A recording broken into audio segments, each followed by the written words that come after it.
Assalamualaikum warahmatullahi wabarakatuh. Perkenalkan, nama saya Indah Yuliana. Berikut ini merupakan tugas topik 1 aksi nyata perspektif sosiokultural dalam pendidikan Indonesia yang diampu oleh Profesor Dr. Esti Ismawati MPD. Mulai dari diri. Apa yang Anda pikirkan tentang topik ini sebelum memulai proses pembelajaran? Jawabannya, sebelum memulai proses pembelajaran pada topik ini, yang saya pikirkan adalah bagaimana implikasi perspektif sosiokultural terhadap pelaksanaan kegiatan pembelajaran. Sebelumnya, istilah sosiokultural tidak begitu asing. Namun untuk implikasinya dalam kegiatan pembelajaran masih belum terdapat gambaran yang utuh tentang bagaimana perspektif sosiokultural dapat mengarahkan kegiatan pembelajaran yang berpihak dan berorientasi kepada peserta didik. Selain itu juga, dari yang telah saya pelajari, saya juga menjadi lebih memahami mengenai perbedaan karakteristik setiap individu peserta didik. Sehingga dari perbedaan latar belakang tersebut akan membuat masing-masing peserta didik memiliki gaya belajar dan cara belajarnya sendiri dalam memahami sebuah materi. Dan hal tersebut tidak terlepas dari faktor eksternal, yakni latar belakang sosial, ekonomi, politik, ataupun budaya. Maka, ketika seorang pendidik memperhatikan karakteristik tersebut, pelaksanaan pembelajaran dapat dilakukan dengan berpihak kepada peserta didik dan sesuai dengan filosofi pendidikan milik Ki Hajar Dewantara, bahwa pelaksanaan pendidikan itu harus memperhatikan minat dan bakat. Peserta didik harus merdeka agar dapat berkembang seluas mungkin. Eksplorasi konsep. Apa yang Anda pelajari dari konsep yang Anda pelajari dalam topik ini?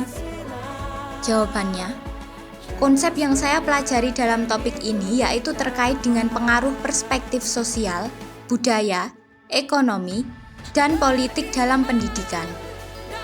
Selain itu, saya juga mempelajari mengenai pendidikan pada masa sebelum kemerdekaan dan setelah kemerdekaan, sehingga pada materi tersebut sangat tampak perbedaan yang sangat jelas antara pendidikan sebelum kemerdekaan dan pendidikan setelah kemerdekaan yang lebih memperhatikan tentang keberagaman pada peserta didik, dibandingkan pendidikan pada masa sebelum kemerdekaan yang masih terbatas pada sebagian kalangan. Pada saat itu juga terdapat materi yang membuat saya memahami mengenai implementasi dari kemerdekaan belajar pada peserta didik di lembaga pendidikan. Setelah mempelajari hal tersebut, saya juga menjadi lebih memahami tentang koneksi dari materi yang saling berkaitan satu dengan yang lainnya. Hal ini dapat tampak dari setiap materi yang menjelaskan keberagaman dari peserta didik yang dapat ditinjau berdasarkan latar belakang sosial, budaya, ekonomi, dan politik. Hal tersebut menjadikan saya memiliki gambaran mengenai penerapan pembelajaran dengan berdasarkan pada perspektif sosial, budaya, ekonomi, dan politik pada tugas yang sebelumnya telah dilakukan. Pada bagian tersebut, saya menjadi lebih memahami mengenai karakteristik peserta didik yang beragam, dan hal tersebut juga dapat memberikan informasi kepada pendidik mengenai rencana pelaksanaan pembelajaran yang akan dilakukan. Dengan demikian, nantinya saya dapat menerapkan pendidikan yang berpihak kepada peserta didik. Ruang kolaborasi. Apa yang Anda pelajari lebih lanjut bersama dengan rekan-rekan Anda dalam ruang kolaborasi? Jawabannya, pada ruang kolaborasi yang saya pelajari lebih lanjut bersama dengan rekan-rekan adalah perbedaan mengenai keberagaman faktor latar belakang baik sosial, budaya, politik, maupun ekonomi. Dari perbedaan tersebut membuat saya memahami bahwa keterbatasan dari sisi sarana dan prasarana tidak menjadi penghalang bagi siapapun yang ingin menuntut ilmu. Pada ruang kolaborasi, saya dan rekan-rekan satu kelompok diberikan video mengenai kondisi pelaksanaan pembelajaran yang terdapat pada beberapa daerah di Indonesia. Hal tersebut menjadikan kami memiliki pemahaman mengenai pentingnya pendidikan di daerah yang memiliki akses yang sangat sulit untuk dilalui. Selain itu, dari hal tersebut juga memberikan pemahaman bahwa sebagai seorang pendidik perlu dan penting untuk memperhatikan latar belakang peserta didik, baik dari sisi sosial, budaya, ekonomi, dan juga politik. Sebab, ketika seorang pendidik dapat memahami pentingnya perbedaan karakteristik setiap peserta didik, menjadikan pelaksanaan pembelajaran menjadi lebih berpihak kepada peserta didik. Dari ruang kolaborasi tersebut, saya juga memahami bahwa untuk menjadi seorang pendidik yang baik, maka pemahaman terhadap peserta didik sangat diperlukan, baik untuk pengembangan media pembelajaran dan juga bahan ajar. Demonstrasi kontekstual. Apa hal penting yang Anda pelajari dari proses demonstrasi kontekstual yang Anda jalani bersama kelompok? Bisa tentang materi, rekan, dan diri sendiri. Hal penting yang saya pelajari dari proses demonstrasi kontekstual yang saya jalani bersama kelompok adalah secara tidak langsung saya belajar tentang kurikulum merdeka melalui demonstrasi kontekstual. Melalui kegiatan diskusi kelompok yang dilakukan secara bersama-sama, dapat memberikan pemecahan mengenai suatu permasalahan atau hal yang harus diselesaikan.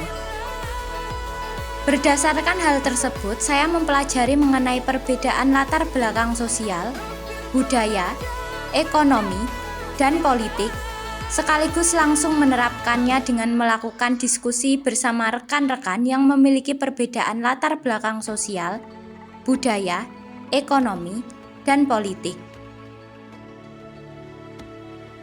Dari proses demonstrasi kontekstual tersebut menjadikan saya pribadi yang tidak berpikiran egois terhadap diri sendiri, melainkan dalam pengambilan keputusan harus dilakukan secara bersama-sama untuk mendapatkan hasil yang memuaskan dengan memperhatikan suara bersama. Dengan demikian, saya dapat memahami pelaksanaan pembelajaran yang berparadigma secara langsung melalui kelompok belajar. Jadi, ketika nanti saya terjun ke lapangan secara langsung, dapat menerapkan hal tersebut dengan baik kepada peserta didik. Elaborasi pemahaman. Sejauh ini, apa yang sudah Anda pahami tentang topik ini? Apa hal baru yang Anda pahami atau yang berubah dari pemahaman di awal sebelum pembelajaran dimulai? Apa yang ingin Anda pelajari lebih lanjut?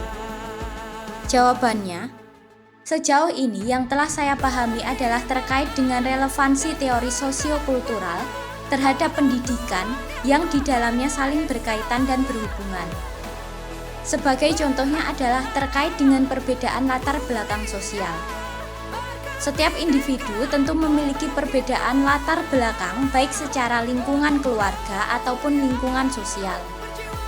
Sebagai contohnya adalah ketika anak tersebut berasal dari lingkungan keluarga yang tertutup dan sedari kecil ia tidak pernah diberikan hak untuk berbicara mengenai apa yang dia rasakan. Sehingga anak tersebut tumbuh menjadi seorang pendiam dan tidak berani mengemukakan pendapatnya. Hal tersebut yang akan mempengaruhi kondisi belajar dari peserta didik. Jadi, melalui materi pada topik ini, saya dapat mempelajari hal tersebut. Hal baru yang saya pahami atau yang berubah dari pemahaman awal sebelum pembelajaran dimulai adalah saya lebih memahami mengenai teori Vygotsky. Sebelumnya saya sudah pernah mendengar mengenai teori Vygotsky, dan setelah mempelajari materi pada topik ini, saya menjadi lebih memahami mengenai pengaruh lingkungan sosial terhadap proses belajar peserta didik yang terkait dengan multikulturalisme, agen mediasi, dan potensi belajar anak. Saya ingin mempelajari lebih lanjut lagi mengenai implementasi dari pelaksanaan proses pembelajaran yang berdasarkan pada keberagaman peserta didik. Selain itu, saya juga ingin mengetahui lebih lanjut tentang faktor-faktor yang dapat mendukung motivasi belajar peserta didik dari perbedaan segala bentuk latar belakang tersebut. Koneksi antar materi. Apa yang Anda pelajari dari koneksi antar materi baik di dalam mata kuliah yang sama maupun dengan mata kuliah lain? Jawabannya, Hal yang saya pelajari dari koneksi antar materi adalah terkait dengan materi ini dengan mata kuliah yang lain adalah keterkaitannya dengan mata kuliah pembelajaran berdiferensiasi dan juga pemahaman peserta didik dan pembelajarannya. Hal ini dapat ditinjau pada faktor perbedaan karakteristik peserta didik yang berbeda-beda dan dari masing-masing perbedaan tersebut menjadikan peserta didik memiliki cara tersendiri dalam belajar mengenai sesuatu. Sehingga, penting bagi guru untuk memahami mengenai perbedaan karakteristik dari masing-masing peserta didik. Hal ini tujuannya agar pelaksanaan proses kegiatan belajar mengajar dapat dilakukan dengan maksimal dan berorientasi kepada peserta didik. Dengan demikian, sangat diperlukan pemahaman mengenai perbedaan karakteristik peserta didik yang berdampak pada proses pelaksanaan kegiatan belajar dan mengajar di kelas serta implikasinya pada hasil belajar dan output dari tujuan pembelajaran yang telah ditetapkan. Sehingga pemahaman terkait dengan peserta didik dan pembelajarannya yang terkait dengan cara belajar dan penyampaian materi sangat diperlukan untuk menunjang pemahaman peserta didik mengenai suatu materi yang diajarkan. Aksi nyata. Apa yang Anda pelajari dari koneksi antar materi, baik di dalam mata kuliah yang sama maupun dengan mata kuliah lain? Jawabannya, manfaat pembelajaran ini untuk kesiapan saya sebagai guru adalah saya menjadi memiliki bekal pengetahuan untuk dapat memahami karakteristik peserta didik.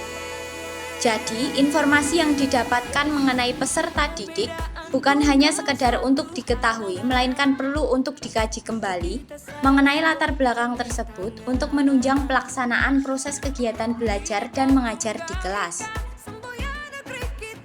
Dari skala 1 sampai 10, saya menilai kesiapan diri saya adalah 8. Alasannya adalah karena saya dapat memahami mengenai materi tentang perbedaan karakteristik peserta didik yang terdapat di dalam kelas. Walaupun demikian, masih ada yang perlu saya pelajari lebih lanjut mengenai teori-teori dalam sosiokultural yang terdapat relevansinya terhadap pelaksanaan kegiatan pembelajaran, sehingga dapat dengan lebih baik dalam pelaksanaannya pembelajaran yang berpihak kepada peserta didik. Hal yang perlu untuk saya persiapkan lebih lanjut untuk dapat menerapkannya dengan optimal adalah dengan meningkatkan pemahaman mengenai materi-materi dan teori terkait dengan sosiokultural, sehingga nantinya ketika saya diterjunkan langsung mengajar dapat mengimplementasikannya secara maksimal agar pemahaman saya bukan lagi sebatas 8 tetapi dapat bernilai 10. Demikian apa yang dapat saya sampaikan. Terima kasih. Wassalamualaikum warahmatullahi wabarakatuh.